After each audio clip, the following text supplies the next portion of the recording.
প্রত্যেক দিনের মতো আজও ডিউটি বেরিয়েছিলাম, কিন্তু প্রত্যেক দিনের মতো আজ রাস্তার অবস্থা সেম নেই। আজ রাস্তার অবস্থা ভীষণ খারাপ। দেখতে পাচ্ছ পুরো রাস্তা ভর্তি জল, জলে যেন থই থই করছে। প্রচুর মানুষের অবস্থা ভীষণভাবে খারাপ। জলে ভিজে ভিজে অফিস ডিউটি নিজে করতে হচ্ছে।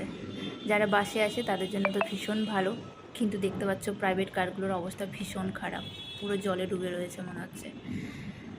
মানুষ এই জলের মধ্যে দিয়ে সমস্ত কাজ করছে।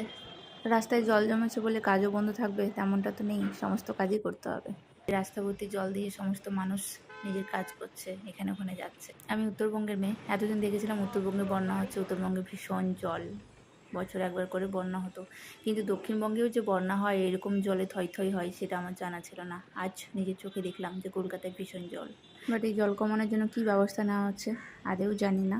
1 নম্বর এয়ারপোর্ট থেকে শুরু করে হালদিরাম, কৈখালি, মোটামুটি চিনার পার্ক পর্যন্ত জলের এই অবস্থা রয়েছে। যাই হোক, এই ভয়ঙ্কর